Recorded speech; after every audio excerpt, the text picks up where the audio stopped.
We grow when we give. We grow when we give. We grow when we give. Nosotros crecemos cuando damos. We grow when we give. 与えるとき、成長する。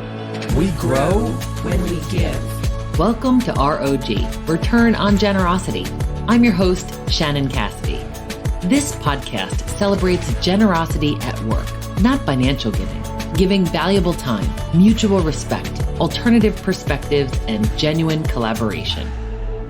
Please join me in welcoming Debbie Hart. She's the Vice President, Food and Beverage and Merchandise Development, Optimization, and Standards for Walt Disney World. We met through a mutual friend, Rosalind Durant, our guest on episode 44. Welcome to ROG, Debbie. Thank you so much for having me. I'm so honored and humbled to be here. I am looking forward to our conversation. Me too.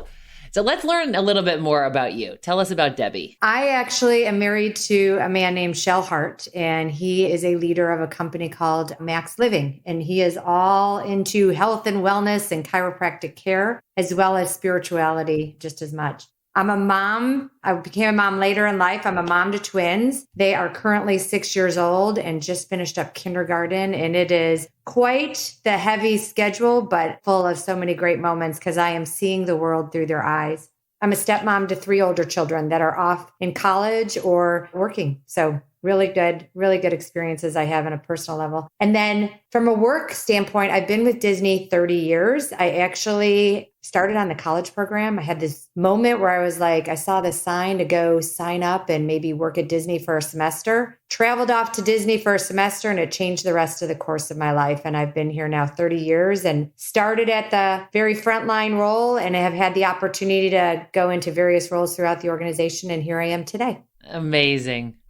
Thank you for sharing that and for making time in your incredibly busy schedule to share some of your thoughts and perspectives with us. You have been a guest speaker in our Cornerstones of Leadership program at ESPN, and you're just a remarkable and generous leader. So talk to me about generosity. What are some ways that you have seen generosity in the workplace? I think it's twofold. I think it's where we give and we can receive generous moments that maybe we don't necessarily take to heart as a moment that could be defining for us. And I think these moments when they happen, we sometimes, again, can take them for granted and just pass them by. And I'll share with you one that happened to me recently as I headed into this new role. I've been in this job now about 3 months, the role that you just talked about for food and beverage and merchandise. And as I was heading into the role, I received a call from a leader, and it was a peer of mine who said, I need to share with you something that is word on the street. And I was like, oh, great. Okay, let me know what's going on. I thought, hey, it's going to be something great about the work I'm going to be doing. But actually it was personal. And it was about me. And what the leader shared with me is that the word on the street is,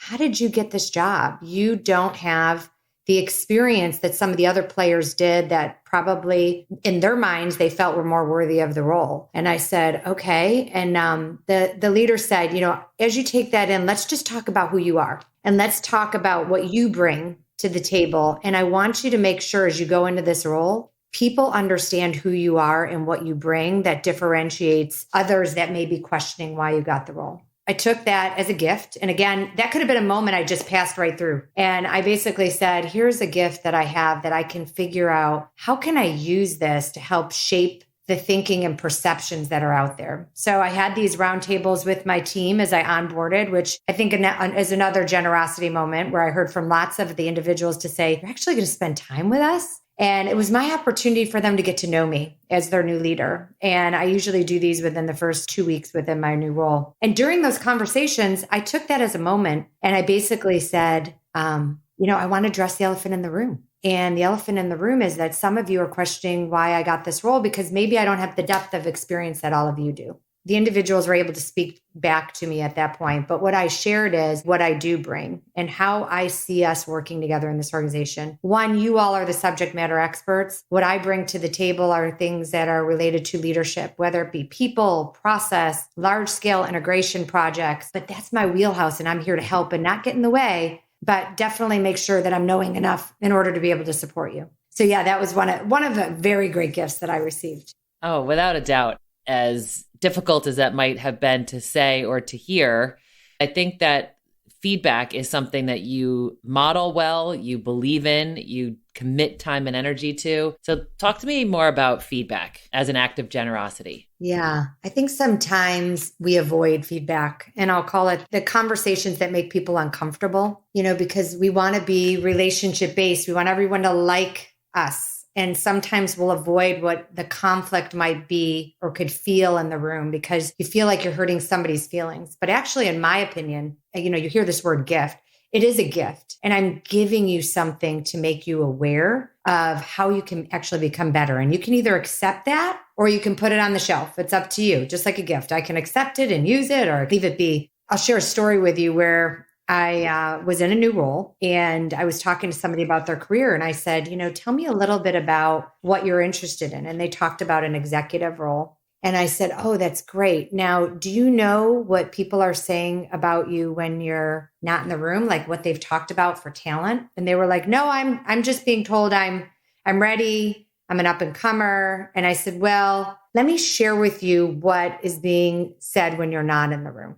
And I proceeded to let the individual know that they weren't on the list of the up and comers. I proceeded to let the individual know that there were things that they needed to work on in order to be able to get to the next level. And these were things around presence, command, the way that they actually led a group, making sure that people hear her voice, making sure that her opinion is heard. And it's done in a way that people respect it and understand it. I even offered books. I just took this as an opportunity to let them know that I really care about you and I want to help you get there. And I will tell you, it was uncomfortable for the individual because it was so new to them. They had never heard it. And it was disappointing to me because what I had heard all along, and I'm sure many people can relate to this, is they know their feedback. But when you really uncover, do they really know the feedback? They're probably not hearing that one area of opportunity that could help catapult them to where they need to be. And in this case, it's up to that individual now what they want to do with that. And we continue to have conversations around it and make sure that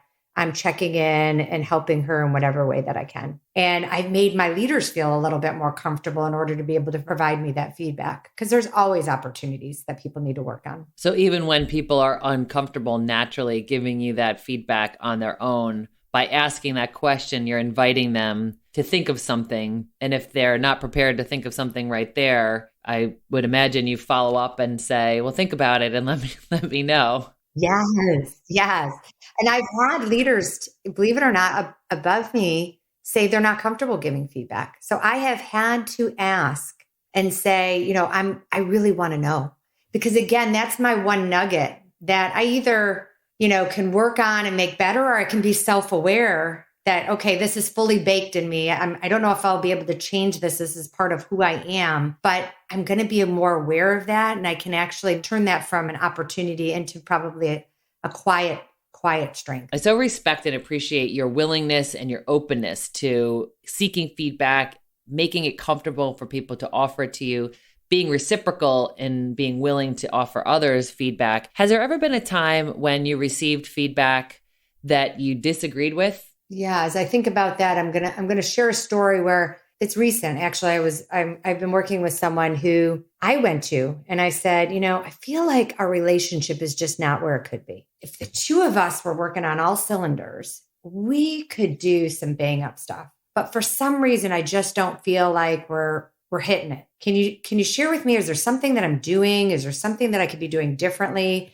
that could help us get there? And this individual shared with me that, I'm not just, it's really your style. You move really fast. You ask a lot of questions. The leaders before you, and actually now, saying that to somebody in my organization, but they had shared the leaders before you basically asked questions, but got out of our way. And I said, okay, are you open to hearing my perspective about this? And the individual said, yeah, sure. Tell me how you're feeling. And I said, well, I feel like when I ask questions, you get frustrated with me. And I feel like I'm getting shut down and all I'm trying to do is understand. And I said, I feel like what we need to do is peel back the comment you just made about your leaders prior. And let's look at who those leaders are and what they brought to the table. And we went through each of the ones and I said, so this is where they sorted because these are their strengths. I said, but have you looked at who I am and what I bring to the table? Because we've talked about it. But what I bring to the table is I'm an operator at heart who, has been operating things in our parks or operating things at different properties or even in HR, but I want to get under the hood and I want to know how things work. So when I ask that question, it's not about I'm looking to, trip you up or feel like I'm trying to get too much information. I just want to know what I need to know in order to be able to get the car to run. And so I will tell you that individual went back and reflected on the conversation. It gave them a time to reflect on who is Debbie. And they did come back and said, if I'm making you uncomfortable for asking questions, then I need to own some of that. This conversation is going to open up for us to get to a better spot. But if that feedback is going to change who I am and how I'm going to work, because that's part of who I am and my skill set. Yes. And what I'm hearing in that example, Debbie, thank you for sharing that, is intent. We often hear assume positive intent. 3 words that are really easy to say, but not easy to live by, which is, when I ask you these questions, I want you to assume that I am genuinely curious. I really want to know. And I want to know because I want to respect and appreciate the work you're doing. I want to see how the puzzle pieces fit together. So I'm not attacking you. This is not an inquisition. You are not, on the defense. I'm not going to assume that I did anything wrong. I might assume I might be challenging to work with, whatever you would do. But I think that assuming positive intent is so important. So important. And I think this conversation allowed us to go there. I feel like I was shutting down and not being who I truly could be and bringing myself to work every day because I was avoiding questions. And yet this individual was adjusting to my style. So it was like, we just needed to get to a place where we understood one another. So those conversations are courageous, they are uncomfortable, and they're so necessary. And it sounds like by having those conversations, you enable broader understanding of the context, the situation the person's in, the way that they're perceiving things, which I would imagine enables you to provide the benefit of the doubt. The benefit of the doubt is also a generous act where I assume positive intent and I don't make up the rest of the story without the courtesy of asking you for the rest of the story.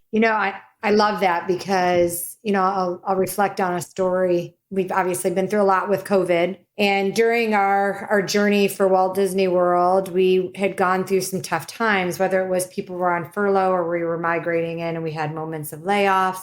And I remember at this one point that, we had moved past furloughs and we were heading into layoffs and they were months apart. And during that, I noticed that one of my senior leaders was missing. And not missing, they were present, but they were really present. And when I say missing, it was in their spirit and maybe the way that they were guiding people through this. So I was kind of like, where are they when we need them? This is the tough time. We need to make sure that we're showing up. So I stepped away from everything, making the announcements and the things that we needed to do. And I called the individual.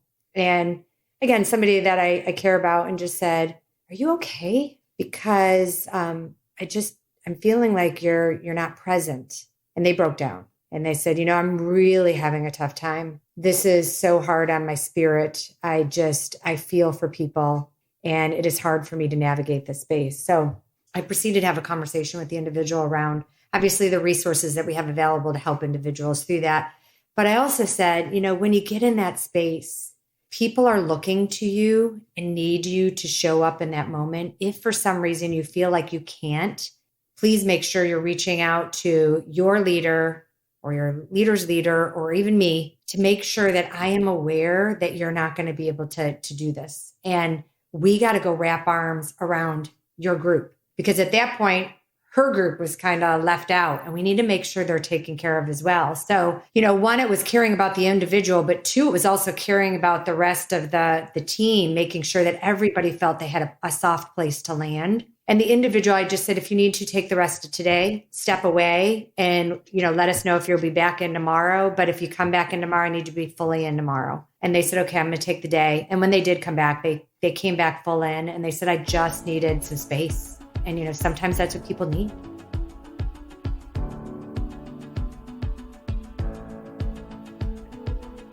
When we come back, Debbie will share about the value of having individualized conversations.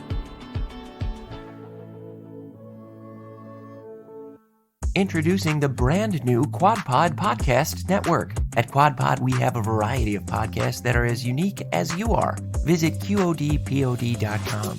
The QuadPod Podcast Network. That's QODPOD.com. And we're back with more from Debbie Hart, Vice President, Food and Beverage and Merchandise Development, Optimization, and Standards for Walt Disney World. I think the individualized conversations is where you really allow people to share with us what's on their, not only on their mind, but in their heart too. So I created an opportunity for this individual to really express themselves to me. If you do it in email, you don't necessarily understand the tone, how it's coming across, what people are saying. It could be the softest message you ever typed, yet it sounds very harsh. People sometimes think that. So in this case, it's hearing one another's voice. And when you hear the compassion in the voice on the phone saying, "Are you okay?" That's when you can put somebody at ease and someone can have that. We all know, Shannon, right? We're all so busy. Finding that 5 minutes in a day is probably the best investment we can make from a standpoint of generosity and giving to people and work. And what we get out of those 5, and then it turns into 10 minutes, but whatever we get out of those 5 to 10 minutes is probably one of the best things throughout our day. Absolutely. Because so often we're in pursuit of efficiency and time savings and doing things as quickly and as smartly as we possibly can. But if you think about all of the time that could be spent and all the energy consumed by, well, what did she mean by that? And what is she trying to say? And should I even include this person in the next meeting? And why is Debbie upset with me? And all of that. The cost of the swirl cannot be outweighed by the 5-minute phone call, which in fact actually makes that person feel more significant and loved anyway. I like that too. And the other thing I thought about is I went right to the source. So this individual doesn't even report to me. They report through the organization in a different way. But instead of going to their leader and saying, "Hey, will you check in?" I went and made the phone call. It's that important. And when it is that important, again, to your point, people will feel valued and grateful for that conversation. And still, I believe that people will carry those moments with them forward. Mm-hmm. And how that made them feel. You didn't start a whole gossip chain, because that is unfortunately, I think what some of us do is we go and we ask someone else, and then it's just a big waste of time. And it really is not valuing, and it's not investing in, and it's not a gift to other people. When have you experienced generosity in your career? When have you been the recipient of or observed acts of generosity in the workplace? I think about the generosity that I've received through mentoring. And I've had 2 phenomenal mentors that actually both have retired in the past year. So it broke my heart when they both announced their retirement, but they have been my mentors for a long time coming. And it organically happened because a lot of people seek out and they go, "Will you be my mentor?" And it's like, I don't know if you just create that relationship.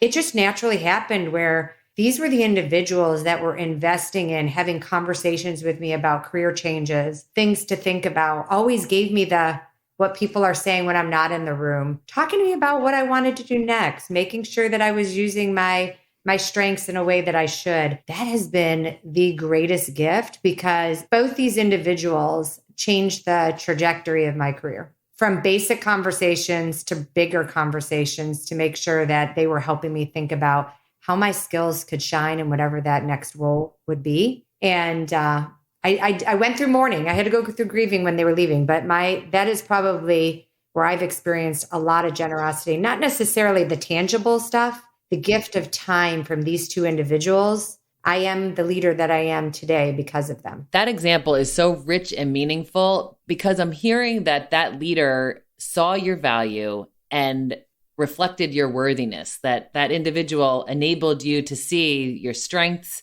and your value and poured into you in a way that was like, I want you to just embellish that and put a spotlight on those strengths. So it enabled you to have that worthiness. Yeah. And it makes me think about one moment with my mentor where he said, "I need you to get crystal clear with everyone in the organization that you want to be a vice president in this company." And I said, "Well, doesn't everybody know?" And he was like, "But you need to start saying it. And I need you to go do that." And I was like, wow, okay, here I was and already an executive, had been in the role for a while. And he was pushing me out of my comfort zone because I'm like, I don't like to do that. That was such a gift because I got very laser focused on what I wanted to do next and what I wanted to continue to grow to be versus others making the decision for me. So I got very focused on that.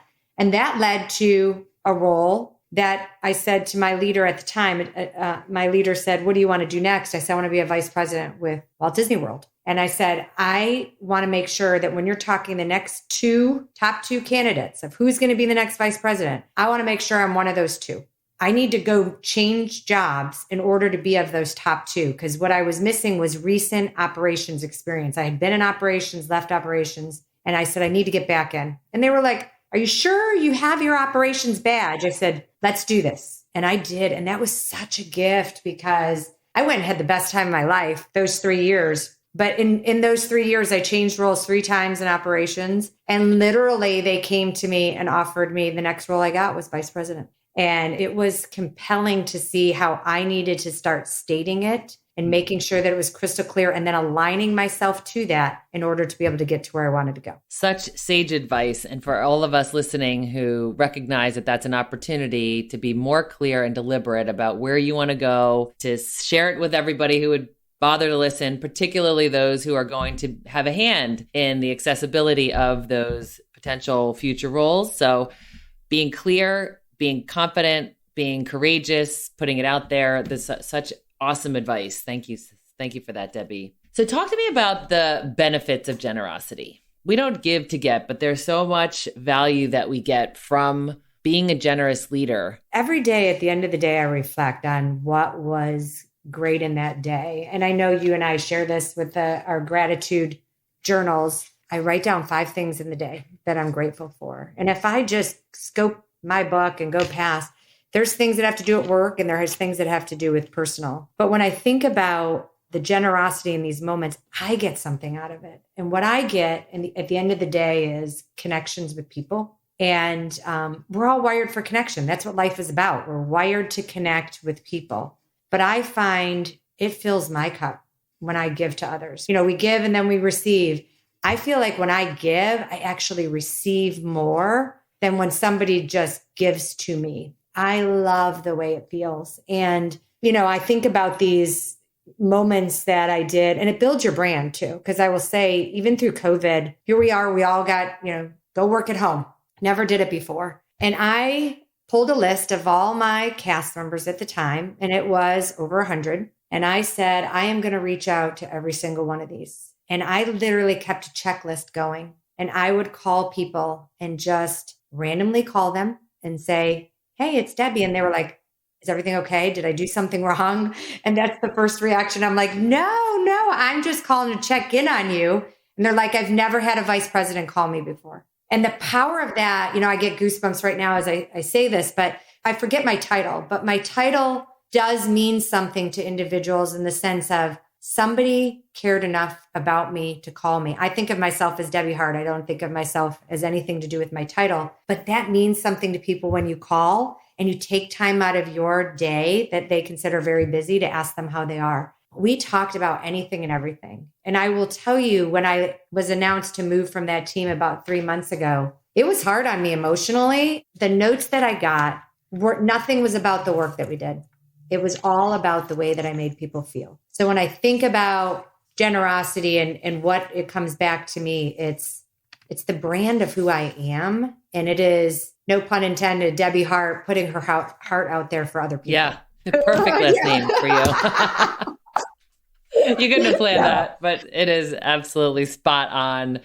And I think that's a good segue to a belief that you have about the abundance in life, right? That our life is not just fill in the blank. It's not just certain roles that we have or just certain things that we do. There's like so much complexity and beauty and abundance out there. So if you were going to give our listeners just like one nugget to walk away with related to that, what would it be? I really think it all starts with believing in there is more if you want it, but you have to believe it. I've seen it play out in my life on so many occasions. I will tell you, this is a personal story that I haven't shared with many, but when I was going to get pregnant, we didn't have a good shot. And I remember somebody saying, you're at the age, you're not going to produce any eggs. Well, we're going to give it the best shot we ever had because I'm going to believe here. And I said, and I'll get spiritual for you because my faith in God is very strong. I said, God, give me a sign. And I was riding down the street on my bike, doing my morning workout. and my faith moments, and there were 6 pennies on the ground. And those 6 pennies turned into my moment of getting to a place where I had abundance. And God said, you're going to have not one, but you're going to have abundance. So I thought, I'm not just going to have one kid. And then I got twins. So here we are today. So just believe. Thank you for sharing that with us. And even in a moment of struggle that you were aware of the need to believe, and you looked for signs and you found them. And what a miracle. I believe part of your mission in life is to be a mom. So the fact that you now have 2 children that you can just pour into and love the way that you do is just something so remarkable. So believe and trust and know that good things can happen and that we can have faith. And look, we don't always get the thing that we're hoping for, but we get some version of that can also help us and lead us. We always close with a favorite quote. What's one of your favorite quotes? I've used this often, and I give this quote to teams that I have moved from or changed, and I always put them in little frames, and it is, we do not remember days, we remember moments. It's so fitting for the place that I work to, Disney World. We create magical moments. We always say people remember, again, the moments, not necessarily everything you did in that day. So to me, this is kind of how I live my life and how I think about life. Moments shape everything for me, and don't pass them by too quickly. Take advantage of every moment in life. Those are gifts. For sure. And your gratitude practice is one way to do that. So for those who are listening that recognize that sometimes you blow past a day and a day becomes a week, becomes a month, and you're like, whoa, how did we get here? But to stop and give gratitude, whether you write it down, just think about it, or you text it to somebody, or however it is that you ground yourself in some moment of that day that you could anchor yourself in and reflect on. That's such a beautiful thing. So thank you, Debbie, for being who you are and for sharing your story with us, for sharing your experiences and your wisdom with us, and really just for being a model for what true leadership looks like. Thank you. I am so glad to be here, and I hope everyone has a fantastic and magical day.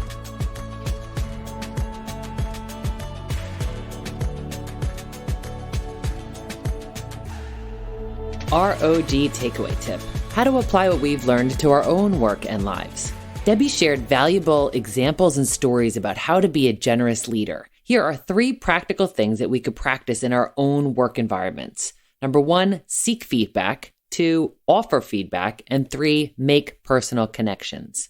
Number 1, seek feedback. Think of one person in your personal life that you respect and trust. Ask them to honestly offer you some feedback. You could say, if you could offer me one thing to be aware of or work on, what would it be?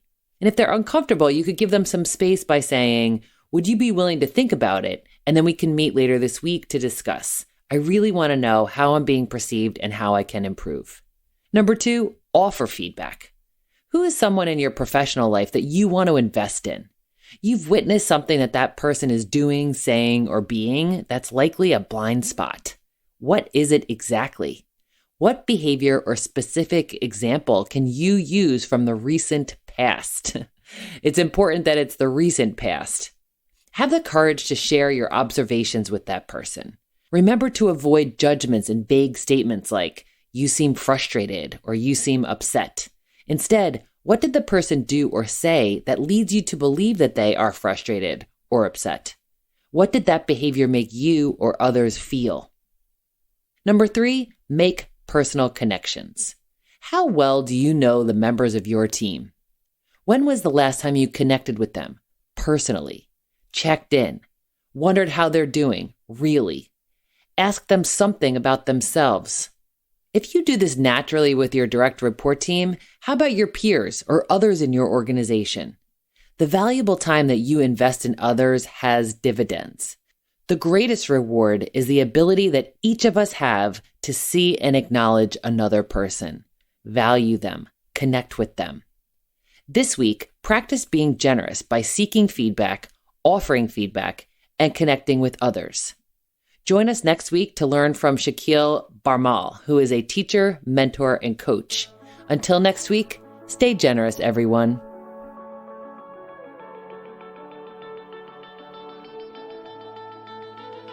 Thanks for listening to ROG, Return on Generosity Podcast. Please help us grow by subscribing and reviewing us on your favorite podcast player.